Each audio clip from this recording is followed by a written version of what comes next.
ಕರ್ನಾಟಕದ ಸಮಸ್ತ ಬಾಂಧವರಿಗೆ ನಮಸ್ಕಾರ. ಈ ವಿಡಿಯೋದ ತಮ್ನೇಲ್ ನೋಡಿದಾಗ ನಿಮ್ಗೆ ಆಶ್ಚರ್ಯ ಆಗಿರ್ಬೋದು. ಗ್ಯಾರಂಟಿ ಅಷ್ಟೇ ಅಲ್ಲ, ಬ್ಯಾಂಕ್ ಅಕೌಂಟ್, ನಿಮ್ಮ ಆಸ್ತಿ ಹಕ್ಕು ಹೋಗ್ಬೋದು ಅನ್ನೋ ಟೈಟಲ್ನ ನೋಡಿದಾಗ ನಿಮಗೆ ಆಶ್ಚರ್ಯ ಅಷ್ಟೇ ಅಲ್ಲ, ಶಾಕ್ ಆಗಿರ್ಬೋದು, ಪ್ರಶ್ನೆನೂ ಮೂಡಿರ್ಬೋದು, ಹೇಗಪ್ಪ ಆಗತ್ತಿದು ಅಂತ. ಅದೇ ರೀತಿ ಮೋದಿ ಶಾಯಿಂದ ಬಚಾವಾಗೋದು ಹೇಗೆ ಅಂತ ನೋಡಿದಾಗಲೂ ಮೋದಿ ಅಮಿತ್ ಶಾ ಅವ್ರಿಗೂ ಈ ಗ್ಯಾರಂಟಿ ಅಥವಾ ಬ್ಯಾಂಕ್ ಅಕೌಂಟು ಅಥವಾ ಆಸ್ತಿ ಹಕ್ಕಿಗೂ ಸಂಬಂಧ ಏನು ಅನ್ನೋ ಪ್ರಶ್ನೆನೂ ಮೂಡಿರ್ಬೋದು.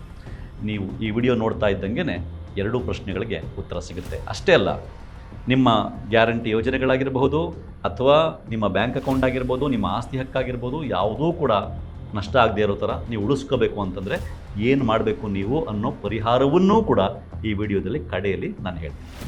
ಮೊದಲನೇದಾಗಿ, ನಿಮ್ಮ ಗ್ಯಾರಂಟಿ ಅಷ್ಟೇ ಅಲ್ಲ, ಬ್ಯಾಂಕ್ ಅಕೌಂಟ್, ಆಸ್ತಿ ಹಕ್ಕು ಕೂಡ ಹೋಗ್ಬೋದು ಅಂತ ನಾನು ಯಾಕೆ ಹೇಳಿದ್ದೀನಿ. ನಿಮಗೆಲ್ಲ ಗೊತ್ತಿದೆ, ಇವತ್ತು ಈ ದೇಶದಲ್ಲಿ ಒಟ್ಟು 13 ರಾಜ್ಯ ಮತ್ತು ಕೇಂದ್ರಾಡಳಿತ ಪ್ರದೇಶಗಳಲ್ಲಿ SIR ಪ್ರಕ್ರಿಯೆ ನಡೆದಿದೆ. ಈ SIR ನಡೆದಿರೋ ಅಷ್ಟು ರಾಜ್ಯ ಮತ್ತು ಕೇಂದ್ರಾಡಳಿತ ಪ್ರದೇಶಗಳು ಸೇರಿ ಒಟ್ಟು 6.5 ಕೋಟಿ ಜನರನ್ನು ಮತದಾರ ಪಟ್ಟಿಯಿಂದ ಡಿಲೀಟ್ ಮಾಡಿದ್ದಾರೆ. ನಮ್ಮ ಕರ್ನಾಟಕದಲ್ಲಿ ಜೂನ್ 30ನೇ ತಾರೀಕಿಂದ ಈ SIR ಪ್ರಕ್ರಿಯೆ ಶುರುವಾಗ್ತಾ ಇದೆ. ಈ ಒಟ್ಟು 13 ರಾಜ್ಯ ಮತ್ತು ಕೇಂದ್ರಾಡಳಿತ ಪ್ರದೇಶಗಳಲ್ಲಿ ಏನು 6.5 ಕೋಟಿ ಜನರನ್ನು ಮತದಾರ ಪಟ್ಟಿಯಿಂದ ಡಿಲೀಟ್ ಮಾಡಿದಾರಲ್ಲ, ಇಷ್ಟು ಜನರಲ್ಲಿ ಎಷ್ಟು ಜನರ ಹೆಸರು ಅವರು ಸತ್ತೋಗಿರೋ ಕಾರಣಕ್ಕೆ ಡಿಲೀಟ್ ಮಾಡಿದ್ದಾರೆ, ಎಷ್ಟು ಜನರ ಹೆಸರು 2 ಕಡೆ ಎಂಟ್ರಿ ಇತ್ತು ಅನ್ನೋ ಕಾರಣಕ್ಕೆ ಡಿಲೀಟ್ ಮಾಡಿದ್ದಾರೆ, ಎಷ್ಟು ಜನರ ಹೆಸರು ಆಬ್ಸೆಂಟ್ ಆಗಿದ್ರು, ಅವರ ಪ್ಲೇಸಲ್ಲಿ ಅವ್ರು ಇರಲಿಲ್ಲ ಅನ್ನೋ ಕಾರಣಕ್ಕೆ ಡಿಲೀಟ್ ಮಾಡಿದ್ದಾರೆ, ಎಷ್ಟು ಜನರ ಹೆಸರು ಡ್ಯೂಪ್ಲಿಕೇಟ್ ಆಗಿತ್ತು ಅನ್ನೋ ಕಾರಣಕ್ಕೆ ಡಿಲೀಟ್ ಮಾಡಿದ್ದಾರೆ ಅನ್ನೋ ವಿವರಗಳನ್ನ ಎಲೆಕ್ಷನ್ ಕಮಿಷನ್ ಇಲ್ಲಿ ತನಕ ಕೊಟ್ಟಿಲ್ಲ. ಹೋಗಲಿ, ವೆಸ್ಟ್ ಬೆಂಗಾಲಲ್ಲಿ, ತಮಿಳುನಾಡಲ್ಲಿ ಒಂದು 2-3 ತಿಂಗಳಿಂದ ಆಯಿತು SIR ಅಂತ ಅನ್ಕೊಳ್ಳೋಣ. ಬಿಹಾರದಲ್ಲಿ SIR ಆಗಿ ಬಿಹಾರದಲ್ಲಿ ಒಟ್ಟು 47 ಲಕ್ಷ ಜನರ ಹೆಸರು ಡಿಲೀಟ್ ಆಗಿ ಆಲ್ಮೋಸ್ಟ್ 1 ವರ್ಷ ಆಯ್ತಾ ಬಂತು. ಬಿಹಾರದ ವಿಷಯದಲ್ಲಿ ಕೂಡ 1 ವರ್ಷ ಆದ್ರೂ ಕೂಡ ಎಲೆಕ್ಷನ್ ಕಮಿಷನ್ ಇಲ್ಲಿ ತನಕ ಆ 47 ಲಕ್ಷ ಜನರಲ್ಲಿ ಎಷ್ಟು ಜನ ಸತ್ತೋಗಿರೋರು, ಎಷ್ಟು ಜನ ಡಬಲ್ ಎಂಟ್ರಿ ಇರೋರು, ಎಷ್ಟು ಜನ ಪರ್ಮನೆಂಟಾಗಿ ಶಿಫ್ಟ್ ಆಗಿರೋರು, ಎಷ್ಟು ಜನ ಆಬ್ಸೆಂಟ್ ಆಗಿರೋರು ಅನ್ನೋ ವಿವರಗಳನ್ನ ಇಲ್ಲಿ ತನಕ ಕೊಟ್ಟಿಲ್ಲ. ಆದರೆ ವೆಸ್ಟ್ ಬೆಂಗಾಲಲ್ಲಿ ಅಲ್ಲಿ BJP ಸರ್ಕಾರ ಎಲೆಕ್ಷನ್ನಲ್ಲಿ ಗೆದ್ದು ಅಧಿಕಾರಕ್ಕೆ ಬಂದ ತಕ್ಷಣ ಏನು ಹೇಳ್ತು ಅಂತಂದರೆ, ಯಾರ ಹೆಸರು ವೋಟರ್ ಲಿಸ್ಟಲ್ಲಿ ಇಲ್ವೋ ಅಂಥವ್ರಿಗೆ ಯಾವ ವೆಲ್ಫೇರ್ ಸ್ಕೀಮ್ಗಳನ್ನು ಕೊಡಲಾಗುವುದಿಲ್ಲ. ಅಂದರೆ ವೆಲ್ಫೇರ್ ಸ್ಕೀಮ್ಗಳು ಅಂದರೆ ವೆಸ್ಟ್ ಬೆಂಗಾಲಲ್ಲಿ ಕೂಡ ಕರ್ನಾಟಕದ ಥರದ್ದೇ ಗ್ಯಾರಂಟಿ ಯೋಜನೆಗಳನ್ನ ನಾವು ಜಾರಿಗೊಳಿಸ್ತೀವಿ ಚುನಾವಣೆ ಗೆದ್ದ ಮೇಲೆ ಅಂತ BJP ಸರ್ಕಾರ ಹೇಳಿತ್ತು. ತೃಣಮೂಲ್ ಕಾಂಗ್ರೆಸ್ ಅಧಿಕಾರದಲ್ಲಿರುವಾಗ ಅಲ್ಲಿ ಗ್ಯಾರಂಟಿ ಥರದ ಯೋಜನೆಗಳು ಜಾರಿಯಲ್ಲಿದ್ದವು. ಉದಾಹರಣೆಗೆ ಮಹಿಳೆಯರಿಗೆ ತಿಂಗಳಿಗೆ 1,000ದಷ್ಟು ಹಣ ಕೊಡುವ ಯೋಜನೆ ಜಾರಿಯಲ್ಲಿತ್ತು. ಅದನ್ನು 3,000ದಷ್ಟು ಮಾಡ್ತೀವಿ ಅಂತ BJP ಪಕ್ಷ ಹೇಳಿತ್ತು. ಯಾವಾಗ BJP ಗೆದ್ದು ಅಧಿಕಾರಕ್ಕೆ ಬಂತೋ ಏನು ಹೇಳ್ತು ಅಂತಂದರೆ, ಈ ಯೋಜನೆಗಳಲ್ಲಿ ಯಾರ ಹೆಸರು ವೋಟರ್ ಲಿಸ್ಟಲ್ಲಿಲ್ವೋ ಅವರಿಗೆ ಈ ಯೋಜನೆಗಳಲ್ಲಿ ಜಾಗ ಇಲ್ಲ. ಅಂದರೆ ವೋಟರ್ ಲಿಸ್ಟಿಂದ ವೆಸ್ಟ್ ಬೆಂಗಾಲಲ್ಲಿ ಒಟ್ಟು 91 ಲಕ್ಷ ಜನರ ಹೆಸರು ಡಿಲೀಟ್ ಆಗಿದೆ. ಈ 91 ಲಕ್ಷ ಜನರಿಗೆ ಸರ್ಕಾರದ ಈ ಗ್ಯಾರಂಟಿ ಅಂತ ಯಾವ ಯೋಜನೆಗಳನ್ನು ಕೊಡಲಾಗುವುದಿಲ್ಲ ಅಂತ BJP ಸರ್ಕಾರ ಹೇಳ್ತು. ಅದೇ ರೀತಿ ಬಿಹಾರದಲ್ಲಿ ಅಲ್ಲಿಯ ಮುಖ್ಯಮಂತ್ರಿ ಏನು ಹೇಳಿದ್ರು ಅಂತಂದರೆ, ಯಾರ ಹೆಸರು ವೋಟರ್ ಲಿಸ್ಟಲ್ಲಿಲ್ವೋ ಅವರ ಬ್ಯಾಂಕ್ ಪಾಸ್ ಪುಸ್ತಕಗಳನ್ನ ನಾವು ಸೀಸ್ ಮಾಡ್ತೀವಿ ಅನ್ನೋ ಮಾತನ್ನು ಬಿಹಾರದ ಮುಖ್ಯಮಂತ್ರಿ ಹೇಳಿದ್ರು. ಇನ್ನೂ ಮುಂದುವರೆದು ವೆಸ್ಟ್ ಬೆಂಗಾಲಲ್ಲಿ ಒಂದು ದ ಟೆಲಿಗ್ರಾಫ್ ಅಂತ ಒಂದು ಅತ್ಯಂತ ಪಾಪ್ಯುಲರ್ ಆದ, ಫೇಮಸ್ ಆದ ಒಂದು ಪತ್ರಿಕೆ ಇದೆ, ಇಂಗ್ಲೀಷ್ ಪತ್ರಿಕೆ. ಆ ಪತ್ರಿಕೆಯ ಚೀಫ್ ಎಡಿಟರ್ ಆಗಿದ್ದವರು ರಾಜ್ಗೋಪಾಲ್ ಅಂತ. ಅವರ ಹೆಸರು ವೋಟರ್ ಲಿಸ್ಟಲ್ಲಿಲ್ಲ. ಅವರ ಹೆಸರು ಯಾಕೆ ವೋಟರ್ ಲಿಸ್ಟಲ್ಲಿಲ್ಲ ಅಂತಂದರೆ, ಅವರ ತಂದೆಯ ಹೆಸರು 2002ರ ವೋಟರ್ ಲಿಸ್ಟಲ್ಲಿಲ್ಲ ಅನ್ನೋ ಕಾರಣಕ್ಕೆ ಇವರ ಹೆಸರನ್ನೂ ಕೂಡ ವೋಟರ್ ಲಿಸ್ಟಿಂದ ತೆಗೆದು ಹಾಕಲಾಗಿದೆ. ಸಾಮಾನ್ಯವಾಗಿ 2025ರ ವೋಟರ್ ಲಿಸ್ಟು ಮತ್ತು 2002ರ ವೋಟರ್ ಲಿಸ್ಟಲ್ಲಿ ಯಾವುದೇ ವ್ಯಕ್ತಿಗೆ, ಯಾವುದೇ ಭಾರತೀಯರಿಗೆ ಸಂಬಂಧಪಟ್ಟ ಅಂಕಿಅಂಶಗಳು ಸಿಗಲಿಲ್ಲ ಅಂದಾಗ ಏನು ಮಾಡಬೇಕಾಗ್ತದೆ, ಅಂದರೆ ಮ್ಯಾಪಿಂಗ್ ಆಗಲಿಲ್ಲ ಅಂದಾಗ ಏನು ಮಾಡಬೇಕಾಗ್ತದೆ, ಎಲೆಕ್ಷನ್ ಕಮಿಷನ್ ಹೇಳುವಂಥ 11 ದಾಖಲೆಗಳಲ್ಲಿ ಒಂದು ದಾಖಲೆಯನ್ನು ಕೊಡಬೇಕಾಗ್ತದೆ. ರಾಜ್ಗೋಪಾಲ್ ಅವರು ತಮ್ಮ SSLC ಸರ್ಟಿಫಿಕೇಟ್ನ ಪ್ರೊಡ್ಯೂಸ್ ಮಾಡಿದ್ದಾರೆ, ಪಾಸ್ಪೋರ್ಟನ್ನು ಪ್ರೊಡ್ಯೂಸ್ ಮಾಡಿದ್ದಾರೆ. ಹಾಗಿದ್ದರೂ ಕೂಡ ಅವರ ಹೆಸರನ್ನು ವೋಟರ್ ಲಿಸ್ಟಿಂದ ತೆಗೆದುಹಾಕಲಾಗಿದೆ. ತೆಗೆದುಹಾಕಿದ್ದಷ್ಟೇ ಅಲ್ಲ, ಈಗ ಇದೇ ರಾಜ್ಗೋಪಾಲ್ರವರು, ಅಷ್ಟು ದೊಡ್ಡ ಪತ್ರಿಕೆಯ ಎಡಿಟರ್ ಆಗಿದ್ದಂಥವರು, ಈ ರಾಜ್ಗೋಪಾಲ್ರವರು ತಮ್ಮ ಪಾಸ್ಪೋರ್ಟ್ನ ರಿನ್ಯೂವಲ್ ಮಾಡ್ಸೋಕೆ ಹೋದರೆ, ನಿಮ್ಮ ಹೆಸರು ವೋಟರ್ ಲಿಸ್ಟಲ್ಲಿ ಇಲ್ಲದೆ ಇರೋದ್ರಿಂದ, ನಿಮ್ಮ ಹೆಸರು ವೋಟರ್ ಲಿಸ್ಟಿಂದ ಡಿಲೀಟ್ ಆಗಿರೋದ್ರಿಂದ ನಿಮಗೆ ಪಾಸ್ಪೋರ್ಟ್ ರಿನ್ಯೂವಲನ್ನು ಮಾಡಿಕೊಡೋಕ್ಕಾಗಲ್ಲ, ಅದನ್ನು ವಿಚಾರಣೆ ನಡೆಸಿ ಆಮೇಲೆ ಮಾಡಿಕೊಡ್ಬೇಕಾ ಬೇಡವಾ ಅಂತ ತೀರ್ಮಾನಿಸಲಾಗುವುದು ಅಂತ ಹೇಳ್ಬಿಟ್ಟು ಅವರ ಪಾಸ್ಪೋರ್ಟ್ ಏನು ರಿನ್ಯೂವಲ್ ಅರ್ಜಿ ಹಾಕ್ಕೊಂಡಿದ್ರಲ್ಲ ಅದನ್ನು ಹಾಗೆ ಪೆಂಡಿಂಗ್ ಇಡಲಾಗಿದೆ. ಇದರ ಅರ್ಥ ಏನು ಅಂತಂದರೆ, SIR ಇಲ್ಲಿ ತನಕ ಎಷ್ಟು ರಾಜ್ಯಗಳಲ್ಲಿ ನಡೆದಿದೆಯೋ ಆ ರಾಜ್ಯಗಳಲ್ಲಿ ಎಲ್ಲಿ BJP ಅಧಿಕಾರದಲ್ಲಿದೆಯೋ ಅಂಥ ರಾಜ್ಯಗಳಲ್ಲಿ ವೋಟರ್ ಲಿಸ್ಟಿಂದ ಯಾರ ಹೆಸರು ಡಿಲೀಟ್ ಆಗಿದೆಯೋ ಅಂಥವ್ರನ್ನ ಭಾರತೀಯ ಪ್ರಜೆ ಎಂದು ಪರಿಗಣಿಸಲಾಗುತ್ತಿಲ್ಲ. ಯಾಕೆ ಅಂತಂದರೆ, ಯಾರು ಭಾರತೀಯ ಪ್ರಜೆ ಅಲ್ಲವೋ ಅಂಥವ್ರಿಗೆ ಗ್ಯಾರಂಟಿ ಅಂತ ಯೋಜನೆಗಳನ್ನು ಕೊಡಲ್ಲ. ಯಾರು ಭಾರತೀಯ ಪ್ರಜೆ ಅಲ್ವೋ ಅಂಥವರ ಪಾಸ್ಬುಕ್ನ ಸೀಸ್ ಮಾಡ್ತಾರೆ, ಅಂಥವರ ಬ್ಯಾಂಕ್ ಅಕೌಂಟ್ನ ಸೀಸ್ ಮಾಡ್ತಾರೆ. ಯಾರು ಭಾರತೀಯ ಪ್ರಜೆ ಅಲ್ವೋ ಅವ್ರಿಗೆ ಪಾಸ್ಪೋರ್ಟ್ನೂ ಕೊಡಲ್ಲ, ಅಥವಾ ಪಾಸ್ಪೋರ್ಟ್ನ ರಿನ್ಯೂವಲ್ ಮಾಡೋ ಅಕಸ್ಮಾತ್ ಕೊಟ್ಬಿಟ್ಟಿದ್ರೆ ಇವರು ಭಾರತೀಯ ಪ್ರಜೆ ಅಲ್ಲ ಅಂತ ಅನಿಸಿದ್ರೆ ಪಾಸ್ಪೋರ್ಟ್ನ ರಿನ್ಯೂವಲ್ ಮಾಡಲ್ಲ. ಅದರ ಅರ್ಥ ಏನು? ಯಾವ ರಾಜ್ಯಗಳಲ್ಲಿ SIR ನಡೆದಿದೆಯೋ ಮತ್ತು SIR ನಡೆದಿರ್ತಕ್ಕಂಥ ಯಾವ್ಯಾವ ರಾಜ್ಯಗಳಲ್ಲಿ BJP ಅಧಿಕಾರದಲ್ಲಿದೆಯೋ ಅಂಥ ರಾಜ್ಯಗಳಲ್ಲಿ ಏನಾಗ್ತಾ ಇದೆ, ವೋಟರ್ ಲಿಸ್ಟಲ್ಲಿ ಯಾರ ಹೆಸರಿಲ್ವೋ ಅಂಥವರನ್ನು ಭಾರತೀಯ ಪ್ರಜೆ ಎಂದು ಪರಿಗಣಿಸಲಾಗುತ್ತಿಲ್ಲ. ಸುಪ್ರೀಂ ಕೋರ್ಟ್ ಹೇಳಿರ್ತಕ್ಕಂಥದ್ದು ವೋಟರ್ ಲಿಸ್ಟಲ್ಲಿ ಯಾರ್ದಾರು ಹೆಸರಿಲ್ಲದೆ ಇದ್ದರೆ ಅವರು ಭಾರತೀಯ ಪ್ರಜೆ ಅಲ್ಲ ಅಂತ ಅರ್ಥ ಮಾಡ್ಕೋಬೇಕಾಗಿಲ್ಲ. ಭಾರತೀಯ ಪ್ರಜೆ ಅಲ್ವೋ ಹೌದು ಅನ್ನೋದನ್ನು ಬೇರೆ ಒಂದು ಕಾಂಪಿಟೆಂಟ್ ಅಥಾರಿಟಿ ಅದನ್ನು ತೀರ್ಮಾನ ಮಾಡಬೇಕು. ಕೇಂದ್ರ ಸರ್ಕಾರ ಆ ಪ್ರಕ್ರಿಯೆಯನ್ನು ಬೇಗ ಆರಂಭಿಸಬೇಕು ಅಂತ ಸುಪ್ರೀಂ ಕೋರ್ಟ್ ಹೇಳಿದೆ. ಅಂದರೆ ಅರ್ಥ ಏನು? ಯಾರ ಹೆಸರು ವೋಟರ್ ಲಿಸ್ಟಲ್ಲಿ ಇಲ್ವೋ ಅವರು ಭಾರತೀಯ ಪ್ರಜೆ ಅಲ್ಲ ಅಂತ ಅರ್ಥ ಏನಲ್ಲ. ಎಲೆಕ್ಷನ್ ಕಮಿಷನ್ ಕೂಡ ಅದನ್ನು ಹೇಳಿಲ್ಲ. ಆದರೆ BJP ಅಧಿಕಾರದಲ್ಲಿರೋ ಕಡೆ ಯಾರ ಹೆಸರು ವೋಟರ್ ಲಿಸ್ಟಲ್ಲಿ ಇಲ್ವೋ ಅಂಥವ್ರನ್ನ ಭಾರತೀಯ ಪ್ರಜೆ ಅಲ್ಲ ಅನ್ನೋ ರೀತಿ ಪರಿಗಣಿಸಿ ಅವ್ರಿಗೆ ಕೊಡಬೇಕಾದ ಬೇಸಿಕ್ ಫೆಸಿಲಿಟೀಸ್ನ ಕೊಡ್ತಾ ಇಲ್ಲ. ಗ್ಯಾರಂಟಿ ಸ್ಕೀಮ್ಗಳನ್ನ ಕೊಡ್ತಾ ಇಲ್ಲ. ಅವ್ರಿಗೆ ಬ್ಯಾಂಕ್ ಪಾಸ್ಬುಕ್ನ ಸೀಸ್ ಮಾಡ್ತೀವಿ ಅಂತ ಹೇಳ್ತಾ ಇದ್ದಾರೆ. ಮತ್ತು ರಿನೌಂಡ್ ಪತ್ರಿಕೆಯ ಚೀಫ್ ಎಡಿಟರ್ ಆಗಿದ್ದವ್ರಿಗೆ ಅವರ ಪಾಸ್ಪೋರ್ಟ್ ರಿನ್ಯೂವಲ್ ಮಾಡಿಕೊಡ್ಲಾಗ್ತಾ ಇಲ್ಲ. ಇದರ ಅರ್ಥ ಏನು? ನಮ್ಮ ಕರ್ನಾಟಕದಲ್ಲಿ ಕೂಡ SIR ಶುರುವಾಗ್ತಾ ಇದೆ. ಜೂನ್ 30ರಿಂದ ಅಕ್ಟೋಬರ್ 7ನೇ ತಾರೀಕು ಫೈನಲ್ ವೋಟರ್ ಲಿಸ್ಟ್ ಅನೌನ್ಸ್ ಆಗುತ್ತೆ. ಫೈನಲ್ ವೋಟರ್ ಲಿಸ್ಟು ನಮ್ಮ ಕರ್ನಾಟಕ ರಾಜ್ಯದಲ್ಲಿ ಅನೌನ್ಸ್ ಆದಾಗ ನಿಮ್ಮ ಯಾರದಾದರೂ ಹೆಸರು ವೋಟರ್ ಲಿಸ್ಟಲ್ಲಿ ಇಲ್ಲ ಅಂತಂದರೆ ನಿಮಗೂ ಕೂಡ ಗ್ಯಾರಂಟಿ ಅಂತ ಯೋಜನೆಗಳು ಲಭ್ಯವಿಲ್ಲದೇ ಇರುವ ಸಾಧ್ಯತೆ ಇರುತ್ತೆ. ನಿಮಗೂ ಕೂಡ ಬ್ಯಾಂಕ್ ಅಕೌಂಟ್ ಸೀಸ್ ಆಗುವ ಸಾಧ್ಯತೆ ಇರುತ್ತೆ. ಬ್ಯಾಂಕ್ ಅಕೌಂಟೇ ಸೀಸ್ ಆಗುತ್ತೆ ಅಂದರೆ ಕಡೆಗೆ ಅದು ಆಸ್ತಿ ಹಕ್ಕನ್ನು ಕಿತ್ತುಕೊಳ್ಳುವ ಕಡೆಗೆ ಹೋಗಬಹುದು. ಕರ್ನಾಟಕದಲ್ಲಿ ಈಗ ಕಾಂಗ್ರೆಸ್ ಸರ್ಕಾರ ಅಧಿಕಾರದಲ್ಲಿದೆ. ಕಾಂಗ್ರೆಸ್ ಸರ್ಕಾರ ಅಧಿಕಾರದಲ್ಲಿರೋದ್ರಿಂದ ಕಾಂಗ್ರೆಸ್ ಸರ್ಕಾರ ಇನ್ನು 1.5-2 ವರ್ಷಗಳ ಕಾಲ ಅಧಿಕಾರದಲ್ಲಿರೋದ್ರಿಂದ ಅಲ್ಲಿಯ ತನಕ ಈ ಯಾವ ಅಪಾಯಗಳು ಎದುರಾಗದೇ ಇರ್ಬೋದು. ಆದರೆ ಮುಂದಿನ ಚುನಾವಣೆಯಲ್ಲಿ BJP ಸರ್ಕಾರ ಅಧಿಕಾರಕ್ಕೆ ಬಂದರೆ ಏನಿಲ್ಲ ಅಂದರೂ ಕನಿಷ್ಠ ನಿಮ್ಮ ಗ್ಯಾರಂಟಿ ಯೋಜನೆಗಳನ್ನ ಕಿತ್ಕೊಳ್ಳುವ ಸಾಧ್ಯತೆ ದಟ್ಟವಾಗಿದೆ. ಯಾಕೆ ಅಂತಂದರೆ BJP ಬೇಸಿಕಲಿ ಗ್ಯಾರಂಟಿ ಯೋಜನೆಗಳಿಗೆ ವಿರುದ್ಧವಾಗಿದೆ. ಮತ್ತು BJP ಈಗಾಗಲೇ ಬಿಹಾರದಲ್ಲಿ, ವೆಸ್ಟ್ ಬೆಂಗಾಲ್ ಅಂಥ ರಾಜ್ಯಗಳಲ್ಲಿ ಇದನ್ನು ಮಾಡ್ತೀನಿ ಅಂತ ಹೇಳಿದೆ. ಹೀಗಿರುವಾಗ ಕರ್ನಾಟಕದಲ್ಲೂ ಕೂಡ ಮುಂದೆ BJP ಅಧಿಕಾರಕ್ಕೆ ಬಂದರೆ ನಿಮ್ಮದು ಯಾರದಾದರೂ ಹೆಸರು ವೋಟರ್ ಲಿಸ್ಟಲ್ಲಿ ಇಲ್ಲ ಅಂತಂದರೆ ನಿಮಗೆ ಸಿಗ್ತಾ ಇರ್ತಕ್ಕಂಥ ಗ್ಯಾರಂಟಿ ಯೋಜನೆಗಳನ್ನ ಕಿತ್ಕೊಳ್ಳಲ್ಲ ಅಂತ ಯಾವ ಗ್ಯಾರಂಟಿನೂ ಇಲ್ಲ. ಅದೇ ರೀತಿ ಮುಂದುವರೆದು ನಿಮ್ಮ ಯಾರದಾದರೂ ಹೆಸರು ವೋಟರ್ ಲಿಸ್ಟಲ್ಲಿ ಇಲ್ಲ ಅಂತಂದರೆ ಬಿಹಾರದ CM ಹೇಳಿರೋ ಥರ ಕರ್ನಾಟಕದಲ್ಲೂ ಕೂಡ ಮುಂದೆ BJP ಸರ್ಕಾರ ಅಧಿಕಾರಕ್ಕೆ ಬಂದಾಗ ನಿಮ್ಮ ಬ್ಯಾಂಕ್ ಅಕೌಂಟನ್ನು ಸ್ಟಾಪ್ ಮಾಡಲ್ಲ ಅಥವಾ ಸೀಸ್ ಮಾಡಲ್ಲ ಅಂತ ಯಾವ ಗ್ಯಾರಂಟಿಯೂ ಇಲ್ಲ. ಅದು ಮುಂದುವರೆದು ಆಸ್ತಿ ಹಕ್ಕನ್ನು ಕಿತ್ಕೊಳ್ಳಲ್ಲ ಅಂತ ಯಾವ ಗ್ಯಾರಂಟಿನೂ ಇಲ್ಲ ಅಂತ ನಾವು ಹೇಳಬೇಕಾಗುತ್ತೆ. ಯಾಕೆ ಅಂತಂದರೆ ಎಲೆಕ್ಷನ್ ಕಮಿಷನ್ ಇರಲಿ, ಸ್ವತಃ ಸುಪ್ರೀಂ ಕೋರ್ಟ್ ಹೇಳಿದರೂ ಕೂಡ ಯಾರ ಹೆಸರು ವೋಟರ್ ಲಿಸ್ಟಲ್ಲಿ ಇಲ್ವೋ ಅವ್ರನ್ನ ಭಾರತೀಯ ಪ್ರಜೆ ಅಲ್ಲ ಅಂತ ಹೇಳಂಗಿಲ್ಲ ಅಂತ ಇದ್ದರೂ ಕೂಡ, ಸುಪ್ರೀಂ ಕೋರ್ಟೇ ಹೇಳಿದರೂ ಕೂಡ ವೆಸ್ಟ್ ಬೆಂಗಾಲ್ ಮತ್ತು ಬಿಹಾರ್ ಚೀಫ್ ಮಿನಿಸ್ಟರ್ಗಳು, ಅಲ್ಲಿಯ ಸರ್ಕಾರಗಳು ವೋಟರ್ ಲಿಸ್ಟಲ್ಲಿ ಹೆಸರಿಲ್ಲದವ್ರನ್ನ ಭಾರತೀಯ ಪ್ರಜೆ ಅಂತ ಪರಿಗಣಿಸ್ತಾ ಇಲ್ಲ. ಆ ರೀತಿ ನಡ್ಕೊಳ್ತಾ ಇವೆ. ಈ ಅಪಾಯ ಇದೆ ಅಂತ ನಾನು ಹೇಳಿತ್ತು. ಅಂದರೆ ಕರ್ನಾಟಕದಲ್ಲೂ SIR ಬರ್ತಾ ಇದೆ.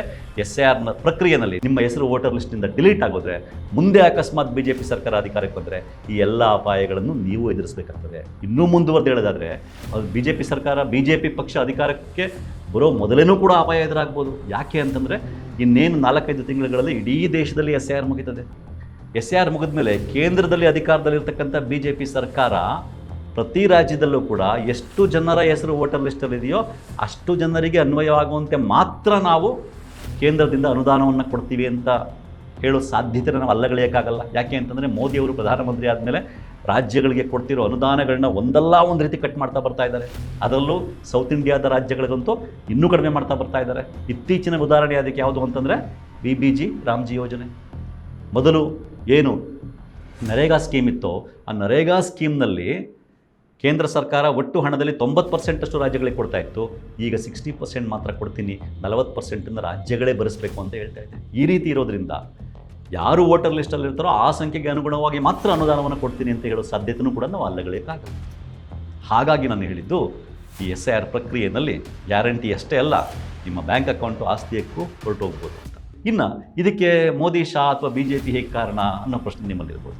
ನಿಮಗೆಲ್ಲ ಗೊತ್ತೇ ಇದೆ, ಈ SIR ನಡೆಸ್ತಾ ಇರ್ತಕ್ಕಂಥದ್ದು ಎಲೆಕ್ಷನ್ ಕಮಿಷನನ್ನು ಸೆಲೆಕ್ಟ್ ಮಾಡೋದು ಯಾರು? ನಿಮಗೆಲ್ಲ ನೆನಪಿರ್ಬೋದು, 2023 ಜನವರಿ ಫೆಬ್ರವರಿಲಿ ಇರಬೇಕು. ಸುಪ್ರೀಂ ಕೋರ್ಟ್ ಒಂದು ತೀರ್ಪು ಕೊಡುತ್ತೆ. ಏನಂತ ಕೊಡುತ್ತೆ ಅಂತಂದರೆ ಎಲೆಕ್ಷನ್ ಕಮಿಷನರ್ಗಳನ್ನ ಸೆಲೆಕ್ಟ್ ಮಾಡುವ ಸೆಲೆಕ್ಷನ್ ಪ್ಯಾನೆಲ್ನಲ್ಲಿ prime minister, opposition party leader ಮತ್ತು ಸುಪ್ರೀಂ ಕೋರ್ಟ್ನ ಚೀಫ್ ಜಸ್ಟಿಸ್ ಇರಬೇಕು ಅಂತ ಒಂದು ತೀರ್ಪು ಕೊಡುತ್ತೆ. ಮಾನ್ಯ ಮೋದಿಯವರು ಆ ತೀರ್ಪನ್ನೇ ಬದಲಾಯಿಸಿ ಅಮೆಂಡ್ಮೆಂಟ್ ಮಾಡಿ ಏನನ್ನು ತರ್ತಾರೆ ಅಂತಂದರೆ ಎಲೆಕ್ಷನ್ ಕಮಿಷನರ್ನ ಸೆಲೆಕ್ಟ್ ಮಾಡುವ ಸೆಲೆಕ್ಷನ್ ಪ್ಯಾನಲ್ನಲ್ಲಿ ಪ್ರಧಾನಮಂತ್ರಿ, ಒಬ್ಬ ಕ್ಯಾಬಿನೆಟ್ ಮಿನಿಸ್ಟರ್ ಮತ್ತು ಆಪೋಸಿಷನ್ ಪಾರ್ಟಿ ಲೀಡರ್ ಇರಬೇಕು ಅನ್ನೋ ಒಂದು ನಿಯಮವನ್ನು ತರ್ತಾರೆ. ಸುಪ್ರೀಂ ಕೋರ್ಟಿನ ಚೀಫ್ ಜಸ್ಟಿಸನ್ನೇ ಆಚೆ ಇಡ್ತಾರೆ. ಅದರ ಅರ್ಥ ಏನು? ತಮಗೆ ಯಾರು ಬೇಕೋ ಆ ಎಲೆಕ್ಷನ್ ಕಮಿಷನ್ನ ತಾವು ಸೆಲೆಕ್ಟ್ ಮಾಡ್ಕೋಬೇಕು ಅನ್ನುವ ಉದ್ದೇಶ. ಯಾಕೆ ಅಂತಂದರೆ ಈಗ ಆ ಸೆಲೆಕ್ಷನ್ ಪ್ಯಾನಲ್ನಲ್ಲಿ ಇರ್ತಕ್ಕಂಥವ್ರು ಯಾರು? ಮೋದಿ, ಅಮಿತ್ ಶಾ ಮತ್ತು ರಾಹುಲ್ ಗಾಂಧಿ. ಅಲ್ಲಿ ಇಬ್ಬರಿದ್ದಾರೆ. ಈ ಕಡೆ ರಾಹುಲ್ ಗಾಂಧಿ ಒಬ್ಬರೇ. ರಾಹುಲ್ ಗಾಂಧಿ ಮಾತಲ್ಲಿ ನಡೆಯುತ್ತೆ. ಮೋದಿ ಮತ್ತು ಅಮಿತ್ ಶಾ ಅವ್ರಿಗೆ ಯಾರು ಬೇಕೋ ಅವ್ರನ್ನ ಎಲೆಕ್ಷನ್ ಕಮಿಷನರ್ ಆಗಿ ಆಯ್ಕೆ ಮಾಡ್ಕೊಳ್ತಾರೆ. ಅದೇ ರೀತಿ ಅವರು ಈಗಿರ್ತಕ್ಕಂಥ ಚೀಫ್ ಎಲೆಕ್ಷನ್ ಕಮಿಷನರ್ ಜ್ಞಾನೇಶ್ ಕುಮಾರ್ನ ಆಯ್ಕೆ ಮಾಡ್ಕೊಂಡಿದ್ದಾರೆ. ಇನ್ನೂ ಮುಂದುವರೆದು ಡಿಸೆಂಬರ್ 2023ರಲ್ಲಿ ಇನ್ನೊಂದು ನಿಯಮವನ್ನು ತರ್ತಾರೆ. ಏನು ಅಂತಂದರೆ ಎಲೆಕ್ಷನ್ ಕಮಿಷನರ್ಗಳು ಅಧಿಕಾರದಲ್ಲಿರೋ ತನಕ ಅಲ್ಲ, ಅವರು ಬದುಕಿರುವ ತನಕನೂ ಅವ್ರ ಮೇಲೆ ಯಾವುದೇ ಕೇಸ್ ಹಾಕಂಗಿಲ್ಲ ಅನ್ನೋ ನಿಯಮವನ್ನು ತರ್ತಾರೆ. ಇದರ ಅರ್ಥ ಏನು?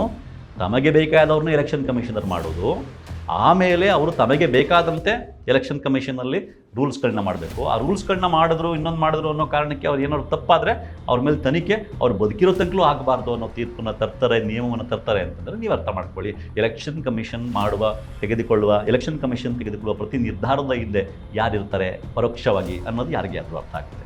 ಇದಕ್ಕೆ ಮತ್ತಷ್ಟು ಇಂಬು ಕೊಡುವ ವಿಷಯ ಏನು ಅಂತಂದರೆ, ರಾಹುಲ್ ಗಾಂಧಿಯವರು ಮಹದೇವಪುರ ಕ್ಷೇತ್ರದ್ದಾಗಿರ್ಬೋದು, ಆಳಂದ ಕ್ಷೇತ್ರದ್ದಾಗಿರ್ಬೋದು, ಹರಿಯಾಣದ್ದಾಗಿರ್ಬೋದು ದಾಖಲೆಗಳ ಸಮೇತ ಪ್ರಸ್ತುತಪಡಿಸಿದಾಗ ಎಲೆಕ್ಷನ್ ಕಮಿಷನರ್ ಉತ್ತರ ಕೊಡೋಕ್ಕೂ ಮೊದಲೇ BJPಯವರು ಹೇಗೆ ಎಲೆಕ್ಷನ್ ಕಮಿಷನರ್ ಪರವಾಗಿ ನಿಂತ್ಕೊಂಡು ಉತ್ತರ ಕೊಡ್ತಾಯಿದ್ರು, ಎಲೆಕ್ಷನ್ ಕಮಿಷನನ್ನು ಡಿಫೆಂಡ್ ಮಾಡ್ಕೊಳ್ಳೋಕೆ ಟ್ರೈ ಮಾಡ್ತಾಯಿದ್ರು ಅಂತ. ಮತ್ತು ಎಲೆಕ್ಷನ್ ಕಮಿಷನರ್ ಕೂಡ ಏನು ನಿಯಮವನ್ನು ತಂದಿದ್ದಾರೆ ಅಂತಂದರೆ CCTV ಫುಟೇಜ್ ಕೊಡಲ್ಲ ಮತ್ತು ಮೆಷಿನ್ ರೀಡಬಲ್ ವೋಟರ್ ಲಿಸ್ಟ್ನ ಕೊಡಲ್ಲ ಅನ್ನೋ ನಿಯಮವನ್ನು ಜಾರಿಗೆ ತಂದಿದ್ದಾರೆ. ಈಗ ಅವರು ಪಾರದರ್ಶಕವಾಗಿದ್ದರೆ, ಟ್ರಾನ್ಸ್ಪರೆಂಟಾಗಿ ನಡೆಸ್ತಾ ಇದ್ದರೆ CCTV ಫುಟೇಜ್ ಕೊಡೋಕ್ಕೇನು, ಮೆಷಿನ್ ರೀಡಬಲ್ ವೋಟರ್ ಲಿಸ್ಟ್ ಕೊಡೋಕ್ಕೇನು, ವೋಟರ್ ಲಿಸ್ಟ್ ಕರೆಕ್ಟ್ ಆಗಿದ್ರೆ. ಸೊ ಇದೆಲ್ಲವನ್ನು ಒಟ್ಟಾರೆಯಾಗಿ ಇಟ್ಕೊಂಡು ನೋಡಿದಾಗ ನಮ್ಗೆ ಏನರ್ಥ ಆಗುತ್ತೆ, ಎಲೆಕ್ಷನ್ ಕಮಿಷನ್ ನಡೆಸ್ತಾ ಇರ್ತಕ್ಕಂಥ SIR ಹಿಂದೆ, ಮತ್ತೊಂದರ ಹಿಂದೆ, ಪ್ರತಿಯೊಂದು ನಡೆಯ ಹಿಂದೆ ಯಾರು ಇರಬಹುದು, ಯಾವ ಪಕ್ಷ ಇರಬಹುದು ಅನ್ನುವ ಕಲ್ಪನೆ ನಮಗೆ ಬರುತ್ತೆ. ಅದಕ್ಕೋಸ್ಕರ ನಾನು ವಿಡಿಯೋದಲ್ಲಿ ಹೇಳಿರ್ತಕ್ಕಂಥದ್ದು, ತಮ್ಮನೇಲಿ ಹೇಳಿರ್ತಕ್ಕಂಥದ್ದು BJPಯಿಂದ ಬಚಾವಾಗುವುದು ಹೇಗೆ ಅಥವಾ ಮೋದಿ ಶಾ ಅವರಿಂದ ಬಚಾವಾಗುವುದು ಹೇಗೆ ಅನ್ನೋದನ್ನು ನಾನು ಹೇಳಿರ್ತಕ್ಕಂಥದ್ದು. ಇನ್ನು ವಾಸ್ತವ ಹೀಗಿರುವಾಗ, ವಾಸ್ತವ ಇಷ್ಟು ಕಠಿಣ ಆಗಿರುವಾಗ, ನಮ್ಮ ಕರ್ನಾಟಕದ ಪ್ರತಿಯೊಬ್ಬರೂ ನೀವು ಈ ಅಪಾಯಗಳಿಗೆ ಒಳಗಾಗದೆ ನಿಮ್ಮ ಹಕ್ಕುಗಳನ್ನು ಉಳಿಸ್ಕೊಳ್ಳೋದು ಹೇಗೆ? ಈ ಅಪಾಯಗಳಿಗೆ ಒಳಗಾಗದೆ ಇರಬೇಕು ಅಂತಂದ್ರೇನು?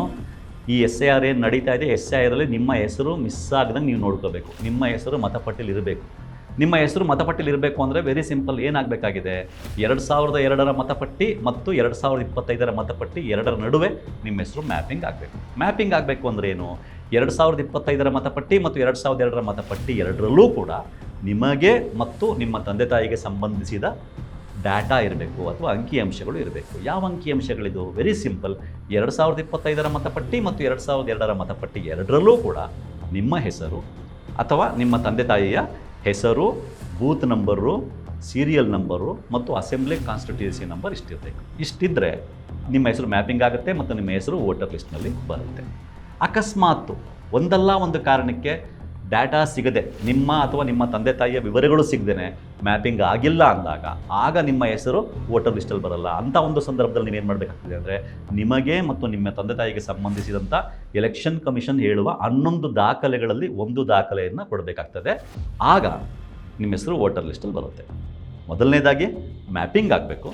ಮ್ಯಾಪಿಂಗ್ ಆದರೆ ನಿಮ್ಮ ಹೆಸರು ವೋಟರ್ ಲಿಸ್ಟಲ್ಲಿ ಬರುತ್ತೆ. ಅಕಸ್ಮಾತ್ ಯಾವುದೋ ಒಂದು ಕಾರಣಕ್ಕೆ ಮ್ಯಾಪಿಂಗ್ ಆಗಲಿಲ್ಲ ಅಂತಂದರೆ, ವಿವರಗಳು ಸಿಕ್ಕಲಿಲ್ಲ, ಕೊಟ್ಟಿದ್ದ ವಿವರಗಳು ಅಕಸ್ಮಾತ್ ತಪ್ಪಾಗಿದ್ವು, ಸ್ಪೆಲ್ಲಿಂಗ್ ಮ್ಯಾಚ್ ಆಗಲಿಲ್ಲ, ಇನ್ಯಾವುದೋ ಒಂದು ಕಾರಣಕ್ಕೆ ಮ್ಯಾಪಿಂಗ್ ಆಗಿಲ್ಲ ಅಂದಾಗ ನೀವು ನಿಮಗೆ ಮತ್ತು ನಿಮ್ಮ ತಂದೆ ತಾಯಿಗೆ ಸಂಬಂಧಿಸಿದಂಥ ಒಂದೊಂದು ದಾಖಲೆಯನ್ನು ಕೊಡಬೇಕು. 11 ದಾಖಲೆಗಳಲ್ಲಿ ಒಂದು ದಾಖಲೆಯನ್ನು ಕೊಡಬೇಕಾಗತ್ತೆ. ಇದನ್ನು ಮಾಡಬೇಕಾದ್ರೆ ನಿಮಗೆ 2025ರ ಮತಪಟ್ಟಿಯಲ್ಲಿ ನಿಮಗೆ ಸಂಬಂಧಿಸಿದ, ನಿಮ್ಮ ತಂದೆ ತಾಯಿಗೆ ಸಂಬಂಧಿಸಿದ ಡೀಟೇಲ್ಸ್ ನಿಮಗೆ ಸಿಗಬೇಕು. ಅದೇ ರೀತಿ 2002ರ ಮತಪಟ್ಟಿಯಲ್ಲಿ ನಿಮಗೆ ಮತ್ತು ನಿಮ್ಮ ತಂದೆ ತಾಯಿಗೆ, ನಿಮ್ಮದಿಲ್ಲ ಅಂತಂದರೆ ನಿಮ್ಮ ತಂದೆ ಅಥವಾ ನಿಮ್ಮ ತಾಯಿಗೆ ಸಂಬಂಧಿಸಿದ ವಿವರಗಳು ಸಿಗಬೇಕು. ಆ ವಿವರಗಳನ್ನ ನೀವು ಹುಡುಕಬೇಕು. ಇಷ್ಟು ವಿವರಗಳನ್ನ ಹುಡುಕಿ ಎನ್ಯುಮರೇಷನ್ ಫಾರ್ಮ್ ಏನು ಮನೆಗೆ ಬಂದು ಕೊಡ್ತಾರೆ BLOಗಳು, ಆ ಎನ್ಯುಮರೇಷನ್ ಫಾರ್ಮ್ನಲ್ಲಿ 2002ರ ಮತಪಟ್ಟಿಗೆ ಸಂಬಂಧಿಸಿದ ನಿಮ್ಮ ಅಥವಾ ನಿಮ್ಮದಿಲ್ಲ ಅಂತಂದರೆ ನಿಮ್ಮ ತಂದೆ ಅಥವಾ ತಾಯಿಯ ವಿವರಗಳನ್ನ ತುಂಬಿ ಎನ್ಯುಮರೇಷನ್ ಫಾರ್ಮ್ನ ನೀವು ಸಬ್ಮಿಟ್ ಮಾಡಿದ್ರೆ ನಿಮ್ಮ ಹೆಸರು ವೋಟರ್ ಲಿಸ್ಟಲ್ಲಿ ಬರುತ್ತೆ. ಹಾಗಾಗಿ ನೀವೇನು ಮಾಡಬೇಕಾಗಿದೆ, 2025ರ ಮತಪಟ್ಟಿಲಿ ನಿಮ್ಮ ಹೆಸರು ಎಲ್ಲಿತ್ತು, ಯಾವ ಬೂತಲ್ಲಿತ್ತು ಅದನ್ನು ಹುಡುಕೋಬೇಕು. 2002ರ ಮತಪಟ್ಟಿನಲ್ಲಿ ನಿಮ್ಮ ಹೆಸರು ಅಥವಾ ನಿಮ್ಮ ತಂದೆ ತಾಯಿ ಹೆಸರು ಯಾವ ಬೂತಲ್ಲಿತ್ತು, ಯಾವ ಅಸೆಂಬ್ಲಿ ಕಾನ್ಸ್ಟಿಟ್ಯೂನ್ಸಿಲಿತ್ತು ಹುಡುಕೋಬೇಕು. ಅದನ್ನು ವಿವರಗಳನ್ನ ಎನ್ಯುಮರೇಷನ್ ಫಾರ್ಮಲ್ಲಿ ಸರಿಯಾಗಿ ತುಂಬಬೇಕು. ಇಷ್ಟಾದರೆ ಆಗುತ್ತೆ. ಅಕಸ್ಮಾತ್ ಮಿಸ್ ಆಯಿತು ಅಂತಂದರೆ ಅದಕ್ಕೆ ತಕ್ಕ ದಾಖಲೆಯನ್ನು ಕೊಡಬೇಕು. ಇದಕ್ಕೆ ಮಾಡಬೇಕು ಅಂತಂದರೆ 2025 ಮತಪಟ್ಟಿಲಿ ನಿಮ್ಮ ಹೆಸರು ಹುಡುಕೊಳ್ಳೋದು ಹೇಗೆ, 2002 ಮತಪಟ್ಟಿಲಿ ನಿಮ್ಮ ಹೆಸರು ಹುಡುಕೊಳ್ಳೋದು ಹೇಗೆ, ಹೆಸರು ಹುಡುಕೊಂಡ ಮೇಲೆ ವಿವರಗಳನ್ನ ಹುಡುಕಿದ ಮೇಲೆ ಅದನ್ನು ಎನ್ಯುಮರೇಷನ್ ಫಾರ್ಮಲ್ಲಿ ತುಂಬೋದು ಹೇಗೆ, ಮತ್ತು ಎನ್ಯುಮರೇಷನ್ ಫಾರ್ಮನ್ನು ಆನ್ಲೈನಲ್ಲಿ ಕೂಡ ಫಿಲ್ ಮಾಡ್ಬೋದು, ಅದನ್ನು ಹೇಗೆ ಮಾಡೋದು, ಮತ್ತು ನಿಮ್ಮ ಮನೆಗೆ ಬಂದು ಎನ್ಯುಮರೇಷನ್ ಫಾರ್ಮ್ ಕೊಟ್ಟು ಕಲೆಕ್ಟ್ ಮಾಡಿಕೊಂಡು ಹೋಗುವಂಥ BLOನ ಹುಡುಕೋದು ಹೇಗೆ, ನಿಮ್ಮ ಏರಿಯಾ ಅಥವಾ ನಿಮ್ಮ ಬೂತ್ನ BLO ಯಾರು ಅಂತ ಹುಡುಕೋದು ಹೇಗೆ, ಅವ್ರ ನಂಬರ್ನ ಹುಡುಕೋದು ಹೇಗೆ, ಮತ್ತು ಅಕಸ್ಮಾತ್ ನೀವು NRI ಆಗಿದ್ದರೆ ಆಗ ನೀವು ಯಾವ ಫಾರ್ಮನ್ನು ತುಂಬಬೇಕು, ಅಥವಾ ನೀವು ಅಕಸ್ಮಾತ್ ಹೊಸ ಮತದಾರ ಆಗಿದ್ದರೆ ಯಾವ ಫಾರ್ಮನ್ನು ತುಂಬಬೇಕು. ಈ ರೀತಿ ಇಷ್ಟೆಲ್ಲವನ್ನು ನೀವು ತಿಳ್ಕೊಂಡಿದ್ರೆ ನಿಮಗೆ ನಿಮ್ಮ ಹೆಸರನ್ನು ಉಳಿಸ್ಕೊಳ್ಳೋಕ್ಕೆ ಸಾಧ್ಯ ಆಗುತ್ತೆ. ಇಷ್ಟನ್ನು ನಾವು ನಿಮಗೆ ಹೇಳ್ಕೊಡ್ತೀವಿ. Very simple. ಈ ವಿಡಿಯೋದ ಡಿಸ್ಕ್ರಿಪ್ಷನ್ನಲ್ಲಿ ನಮ್ಮ ಜಾಗೃತ ಕರ್ನಾಟಕ ಸಂಘಟನೆಯ ಮುತ್ತುರಾಜ್ ಅವರು ಇದರ ಬಗ್ಗೆ ಸಂಬಂಧಿಸಿದ ಪ್ರತಿಯೊಂದು ವಿಡಿಯೋವನ್ನು ಮಾಡಿದ್ದಾರೆ. ಆ ವಿಡಿಯೋ ಲಿಂಕ್ಗಳನ್ನ ಈ ಡಿಸ್ಕ್ರಿಪ್ಷನಲ್ಲಿ ಹಾಕಿದೆ.